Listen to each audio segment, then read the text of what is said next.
Hai semua, jumpa lagi dengan saya Linda di channel Ayo Masak, Ayo Makan. Hari ini kita mau bikin cake bread. Ini lucu banget, dalamnya roti tapi atasnya adalah chiffon cake pandan. Ini rasanya enak, ada manisnya, ada gurihnya, seru deh. Gimana cara bikinnya? Yuk kita mulai aja. Pertama-tama kita akan bikin rotinya dulu. Saya pakai 150 gram terigu protein tinggi dan 20 gram gula halus. Kita juga perlu sekitar 1/4 sendok teh vermipan atau ragi instan. Nah teman-teman, kalau kalian beli yang saset seperti ini, kalian bungkus rapat-rapat sisanya dan kalian simpen di kulkas. Ini nanti bisa dipakai lagi. Gula halusnya kalau bisa disaring dulu ya. Nah di sini sih ada 1 kuning telur ditambah dengan susu cair. Jadi total kuning telur dan susu cair 90 gram. Tetapi kalau kalian pakai terigu yang berbeda, kemungkinan besar kalian butuh cairan lebih banyak. Lebih banyaknya tidak banyak, sekitar 10 gram. Ini tidak perlu diuleni, cukup asal dia sudah menjadi satu, sudah tercampur rata menjadi satu gumpalan, kita istirahatkan 15 menit. Setelah 15 menit kita akan tambahkan dengan 20 gram butter atau margarin, kemudian kita pakai 1/8 sendok teh garam. Nah kalau yang ini kita harus uleni sampai dia kalis. Kalau kita bikin rotinya hanya 150 gram, kita uleni dengan tangan juga tidak akan capek ya teman-teman. Caranya gampang banget, seperti kita cuci baju, kita giling-giling, digiles, atau bisa kalian banting-banting saja seperti bikin bakpao. Yang penting dia harus kalis, elastis. Kira-kira seperti ini hasil akhirnya teman-teman. Ketika kita tarik dia tidak pecah ya, tidak robek. Nah ini akan kita istirahatkan selama 30 menit.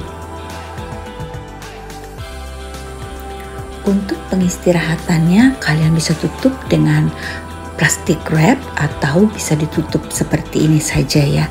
Kira-kira seperti ini, setelah 30 menit dia sudah mengembang. Untuk loyang yang saya pakai ini adalah loyang chiffon, tapi dia bentuknya kotak khusus untuk bread cake. Untuk linknya nanti saya taruh di box deskripsi ya. Adonan yang sudah mengembang ini kita bagi dua, kemudian kita akan pipihkan dan kita akan bulatkan menjadi 2 bulatan yang panjang. Jujur ya teman-teman, saya itu jarang banget bikin roti, jadi mohon maaf kalau rotinya agak sedikit berantakan. Yang pasti ini kalian giling membentuk persegi panjang. Setelah itu kita akan rekatkan menjadi 1 persegi panjang seperti ini. Jangan lupa ini kita rekatkan ya, supaya dia tuh pada saat mekar nanti tidak terlepas gitu ya. Kalau sudah bagus, kita tata di atas loyang, kita taruh di samping kirinya atau kanannya ya teman-teman. Kira-kira seperti ini, kurang cantik memang. Untuk yang kedua sama, penataannya juga, giling-gilingnya juga sama seperti yang pertama ya teman-teman.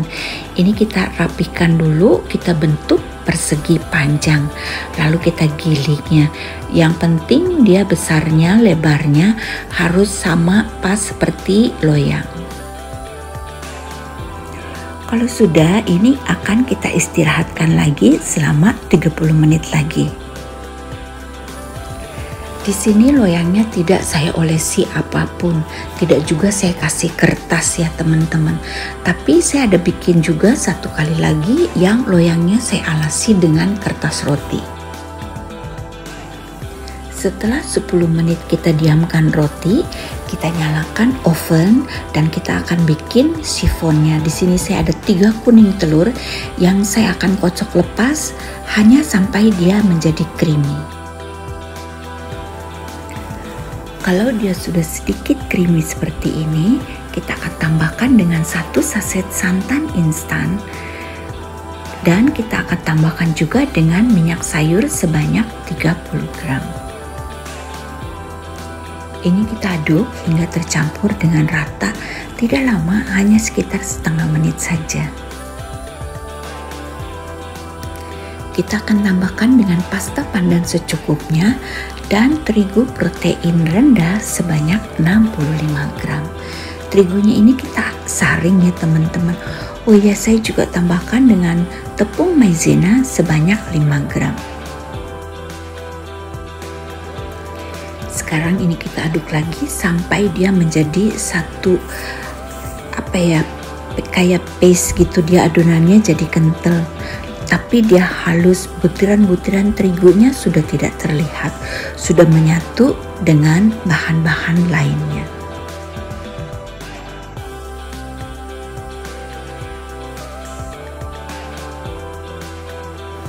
Sekarang kita bikin meringnya. 3 putih telur, kita tambah sedikit garam. Ini akan kita mixer dan juga teman-teman 1 potong perasan jeruk nipis ya. Tidak banyak, mungkin sekitar 1/4 sendok teh gitu.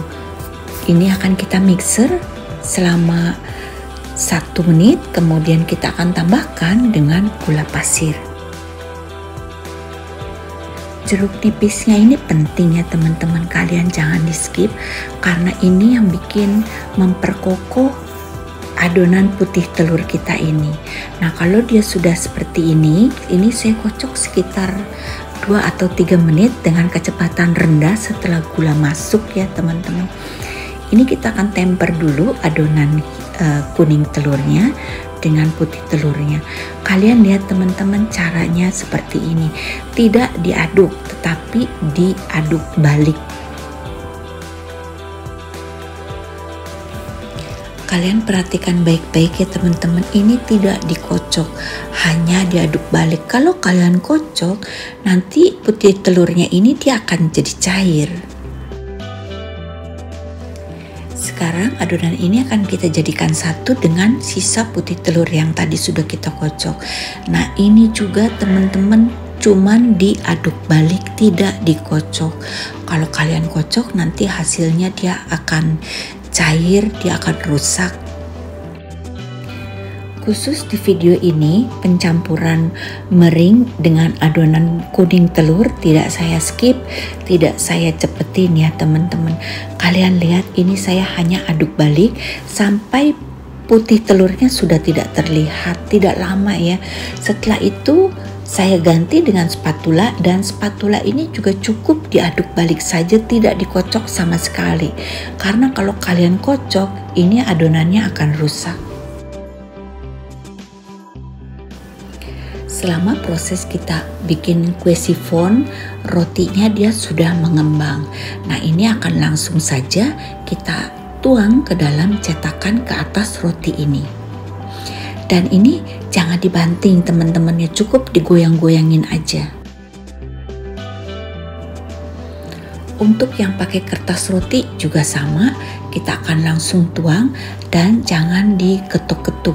Cukup kita goyang-goyangin aja untuk meratakan adonan. Ini kita akan oven di suhu 170 derajat, api atas dan bawah tanpa kipas, dan kita akan oven selama 10 menit. Apabila kalian menggunakan oven turbo, oven yang panas sekali, suhunya diturunin 20 derajat. Setelah 10 menit kita keluarkan dan kita slit tengahnya seperti ini. Kita akan oven kembali dengan suhu yang sama selama 10 menit lagi. Setelah 10 menit kita turunkan suhu atas ke 150 derajat dan kita akan oven kembali selama 40 menit. Untuk oven tangkring suhunya 150 derajat. Kita oven dulu selama 10 menit, setelah itu kita slit dan kita oven kembali. Kira-kira waktu oven kurang lebih sekitar 50 sampai 60 menit sampai tuh atasnya sudah golden brown seperti ini.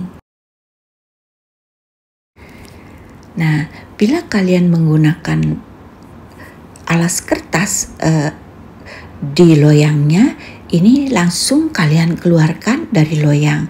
Tapi menurut saya tidak usah dibuka dulu ya ininya kertasnya. Di sini saya buka, jadi sifonnya dia turun.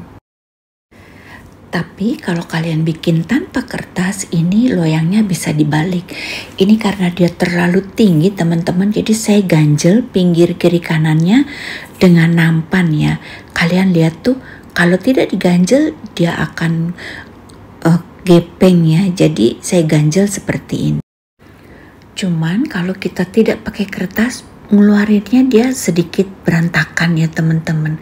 Mohon maaf ini nggak ada videonya, tapi ini cuman saya pencet-pencet aja, atau bisa juga kalian seset dengan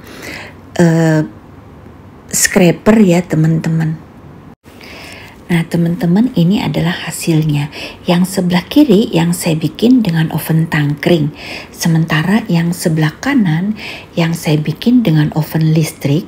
Tetapi saya menggunakan air jeruk nipisnya terlalu banyak. Sekitar 1 sendok teh. Air jeruk nipis terlalu banyak juga tidak bagus ya teman-teman. Terlalu sedikit juga tidak bagus. Kalau terlalu banyak dia hasilnya terlalu mekar. Kalau terlalu sedikit dia hasilnya tidak, kurang mengembang sempurna gitu. Sekarang kita hitung harga jual ya teman-teman. Ternyata setelah saya hitung-hitung murah sekali modalnya ya. Total belanja hanya sekitar Rp19.000. Dan ini saya pakai mentega Anchor unsalted untuk rotinya. Kita tambahkan 30% untuk biaya-biaya lainnya. Jadi total per resepnya ini, per roti ini sekitar Rp25.000. Murah banget ya. Untuk harga jualnya berapa saya tidak tahu teman-teman, dan saya juga udah lama sekali beli roti ini ya. Nah teman-teman, ini saya mau kasih lihat ya. Ini pertama kali saya bikin cake bread ini. Saya pengen ada rasa keju, jadi dalamnya itu saya kasih keju. Ternyata nggak bisa teman-teman. Kalau ada cairan, ada keju, rotinya itu dia jadi bolong. Tapi sebenarnya yang paling penting yang pengen saya kasih lihat adalah sifonnya. Yang sebelah kanan sifonnya yang kita pakai kertas, yang sifonnya rotinya tidak dibalik. Tetapi yang sebelah kiri ini yang rotinya sifonnya ini kita balik karena kita tidak pakai kertas di loyangnya. Kalian lihat sifonnya dia karena kita balik, jadi dia tuh tidak turun, tidak menyusut, dia tetap mengembang sempurna sampai dia dingin. Tetapi kalau yang tidak kita balik, yang kita pakai kertas roti, waktu panggangnya kalian lihat ini dia bawahnya tuh agak sedikit rapat basah gitu ya, bukan basah gimana ya, karena sedikit bantet karena dia tidak dibalik ya.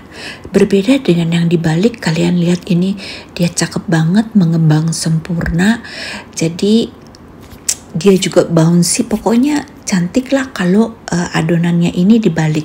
Jadi nanti kalau kalian bikin, menurut saya tidak perlu pakai alas kertas roti. Selesai sudah video kita teman-teman, semoga bermanfaat. Sampai jumpa di video selanjutnya ya.